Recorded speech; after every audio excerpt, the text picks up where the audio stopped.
Well, everyone, thank you so much for taking the time today. I'm a massive fan of Regular Show. Watched it with my kids who are 13 and 15 now. We've gone through the whole thing multiple times. So when this was announced it was coming back, I was over the moon excited. But what does it mean for you guys to be able to bring this show back? And then also to know that the fans really wanted it. Oh man, you want to go first? It was really exciting to come back and do it. No, just get to play with these characters again because it has been 10 years for us, I think, ish, and Yeah, it's been 9 years. Actually. 9 years. It was 9 years. Thank you for the fact check, Matt. Thank you. And yeah, it's just it's something that we all did for so long. Like I think pretty much all of us were on the show from the beginning all the way through to the end. And so it's all still in there, and to come back and be like, oh yeah, I can still draw these characters, like finding the voices of the characters and like working with everybody that we used to work with. We brought the whole crew back. And so it's just like a really cool nostalgic feeling for us. And it's cool to know that the fans want to see it too. Can I say something real quick? That an interesting thing about being off for 8 years, 9 years, was that you meet a lot of people who really were impacted by the show or just really enjoyed watching it. So the break almost added this kind of like you knew like, oh, there are people out there who are really excited to see new ones. So that was really cool. Sam.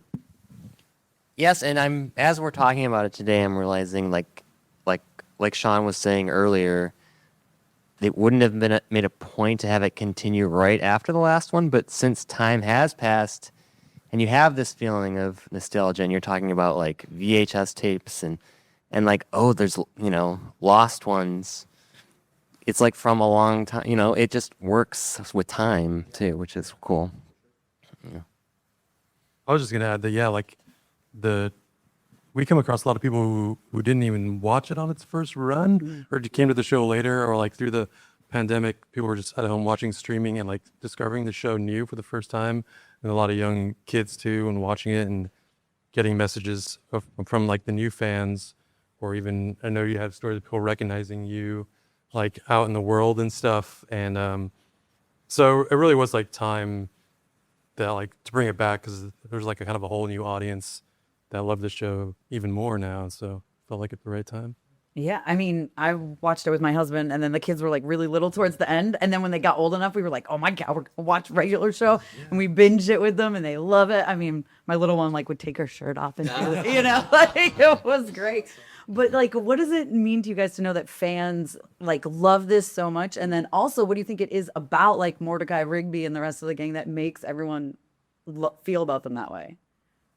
I think it's like super heartwarming to like meet anybody who like responds to our art, our show, like, and to meet the fans and how it means so much to them. Like, it's kind of the best reward you could ever think about, and just that people connect to it. And I think they connect to it because like we're kind of we pull a lot of stuff from our own lives and just kind of write from a truthful, if not albeit heightened place. And everyone can like relate to being kind of like slackers at a job they don't want, or even if you're like kids in school, like not doing like what your teachers like want you to do or something like that, or goofing off with your friends. So I think there's ways for everyone to like relate to it. Yeah. Sure. I do a fair amount of cons now, and it's really interesting to me that I used to, during the first run of the show, people come and say, "Oh, I watched this with my dad," or a young dad might say, "I watched this with my kids." And now I'm occasionally seeing 3 generations where it's like, kid and dad and grandpa, and I just get the biggest kick out of that.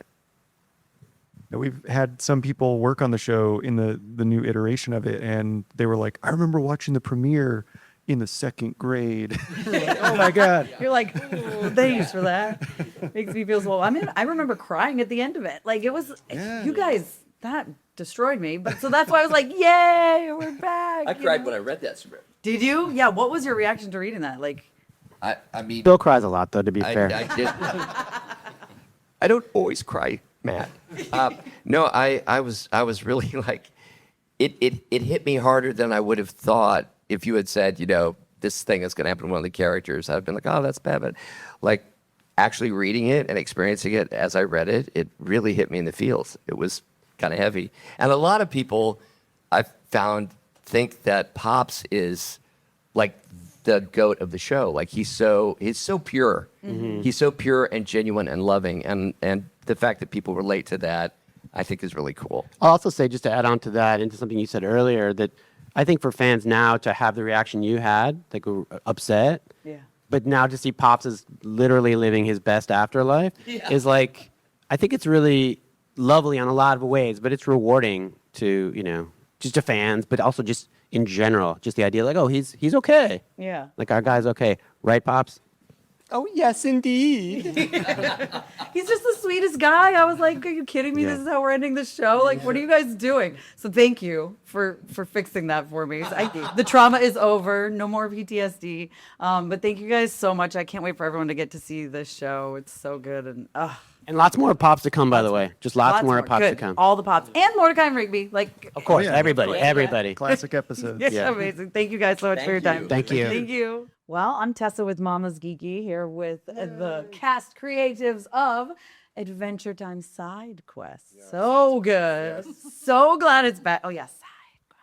Yes, exactly. So glad this show is back. Massive fan. Thank you. What do you guys think it is about this show and Finn and Jake and all these characters, BMO, everybody that like has the fans so hyped up that we've had spin-offs, but like now we're kind of back to it, it feels like. I mean, it's just more of what everybody's clamoring for. More stories from the Land of Ooo with these characters. Everybody, it's such a rich landscape for everyone and for the stories to tell. Like it's kind of an obvious decision to bring it back. There's so much to mine there, and with this bunch of people that are involved in the show this time around, plenty of alumni from the first one, and everybody gets it, everybody knows, everybody understands everybody understands the mission on this. You have this streamlined machine that can churn out these stories and this beautiful artwork and make the Land of Ooo just explode with life. It's just you only get these opportunities every once in a while, and I think everybody that's involved knows it, and it shows. So I mean, that's just, and naturally, no, it's just kind of, and this is the thing with this group. It's just kind of effortless. So that's one of the great things about it. It's true on both like the VO side and the writing side and the art side and the art direction and the character layout and the storyboarding. It's just, from top to bottom. It's just a well-oiled machine, and everybody's firing on all cylinders. So it's just, it's lovely to be back. So you didn't miss it at all, is what you're saying? No, I didn't miss it. I hate these people. I'm so tired of them. No, it's not. I mean, it's just great. It's fantastic. And we got the new kid. Oh, so good. We got the new kid. Take your mic, kid. You're so good. And I want to talk to you about making your own Finn and not trying to like copy, pass. You know what I mean? Yeah. And you do so incredibly in this. Oh, thank you so much. Yeah, when it comes to like making my own version of Finn, I tried to stay true to what Jeremy does. So you obviously is like, oh yeah, that's Finn. But I also wanted it to just kind of come however organically, like I could just what felt right. I kind of just wanted to do that. And I didn't really want to like try to copy Jeremy or do anything like that. I just wanted it to be the same old Finn that we know and love, but also just be my Finn and not like the same as Jeremy's. Because I feel like it's kind of special to be able to play the same character, but also kind of have my own spin on it too. So yeah. Yeah. And BMO. Come on, BMO. I love BMO. Be more. But BMO is such a beloved character. What do you think it is about BMO that makes fans really just love? I think BMO is an interesting case because he was or she was just in the background, just sitting quietly in the very beginning. and then she didn't have that much lines. But as time goes on, there's a more and more lines, and it was very pure and innocent line. But later, it's getting darker. And then, yeah, these people. A little bit. Yeah. So I think people react those like, oh, it looks like a pure and then innocent character, but here and there she dropped the bombs. So I think people liked it. Perfect. Fimo was so much fun, and no offense to you two, but I gotta say the Dungeons and Dragons episode is probably one of my favorites. I know it's girls only. You guys were not allowed there.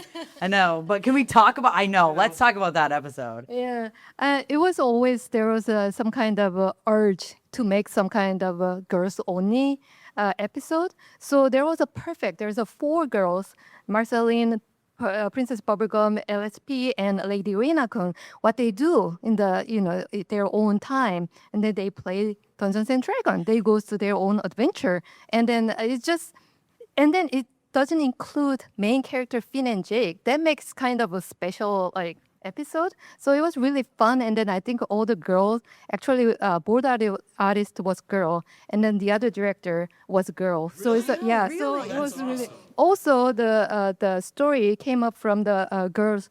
I think she was an animator, but she had that idea. So it was also a girl. So it's all very girl centric. It started from the girl writer and then all the way to So it was really a fun and special episode. It was so good. Well, that's the origin of Fionna Cake too. There was a girl that wrote in. There was a girl that wrote in and said, "Hey, listen, I'm a girl and I like Adventure Time and all that stuff, but I think girls can have adventures too." Yeah. So that's how Fionna Cake came around, because she created Fionna Cake, and then the writers were like, well, this is an incredible idea, and plus this is the best fan art you can get. Why not? Let's just invite this person on and incorporate it, and that's how Fionna Cake came around. So it's just more girl power is for the better. I love that story for Lady Ranacorn too, and she was so frustrated, and then ended up having so much fun. So it's such a good episode. Well, that's it. That went so fast. You guys didn't even get to say anything. Oh, just One excited word. to What be do you here. say? Yeah, come on. Excited to be here. Yeah, watch the show. It's so fun, obviously. Obviously. and he did all the art, and it's beautiful. It's beautiful. It's gorgeous. Yay! Well, thank you guys so much. Thanks.